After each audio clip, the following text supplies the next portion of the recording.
All right, today I'm going to show you how to solve a problem that deals with order of operations. The way we remember the order that we do these operations in is this little thing here that we call PEMDAS, or you can remember it by the saying, please excuse my dear Aunt Sally. That's another way to remember it.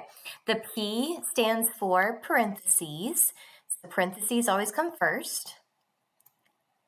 The E stands for exponents. In fifth grade, we don't do exponents in order of operations, so you can just kind of cross that out.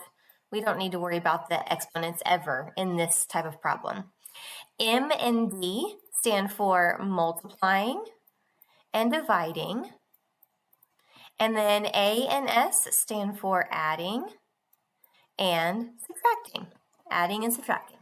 So, keeping that in mind, let's go through these problems together. It says choose 3 responses below that equal 6. All right, so for this first one, 10 minus 2 times 2. First, parentheses. Are there any parentheses? No, no parentheses in this one. We don't do exponents. Is there any multiplying or dividing?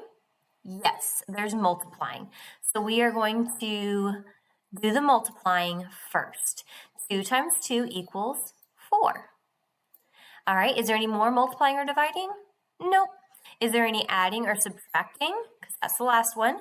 Yes, there's subtracting. We've got this 10 up here minus the 4. And when we do 10 minus 4, it equals 6. So this one does equal 6. We can check it off. Next, we have 6, and then we have inside the parentheses 9 minus 8. Well, first, I just want to mention that whenever you have a number right next to the parenthesis like this, that is multiplying. You can even put a little times symbol there if you want to remind yourself that we're multiplying whenever that happens, okay? Anytime the number is right next to the parenthesis, that means multiply. All right, so let's go in order. P, are there any parentheses? Yes, 9 minus 8. 9 minus 8 is inside the parentheses, so we're going to do it first. 9 minus 8 equals 1. Is there any exponents? We don't work with that right here. Are there any multiplying and dividing? Yes, on the outside we had that 6 that was right next to parentheses, which means we got to multiply it. 6 times 1 equals 6. That one does equal 6. Check. All right, moving on. The next one is 12 divided by 1 times 2. Is there any parentheses? No, no parentheses. We don't do exponents. Is there any multiplying and dividing? Yes. This time there's both multiplying and dividing. When that happens, a lot of students want to do multiplying first because the M in please excuse my dear Aunt Sally sounds like it comes first, but really when you have multiplying and dividing, you can just do them in the order. That's why we have them on top of each other right here, because sometimes dividing comes first and sometimes multiplying comes first. It depends on what comes first in the problem. So in this problem, dividing comes first. So it gets to go first.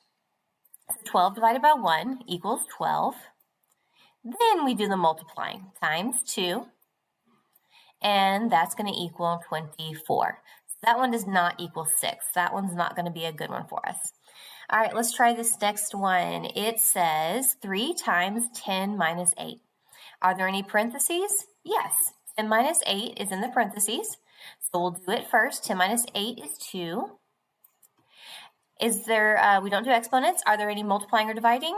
Yes, we have this 3 out here that we are going to do 3 times the 2 that we found, and that equals 6. Look, there's the third one that equals 6. Now, let's do this bottom one just to double check ourselves and make sure we didn't make any mistakes, okay? So on the bottom here is 12 minus 4 plus 2. Are there any parentheses? No. We don't do exponents. Is there any multiplying or dividing?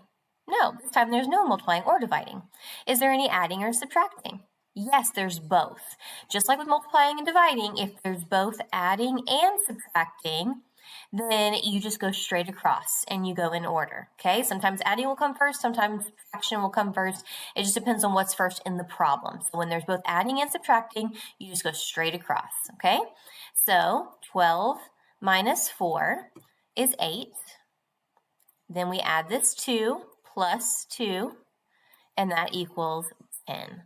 So we have found the 3 that equal 6. Feel free to watch this over again if you need to review, but use this to help you answer the question below. Good luck.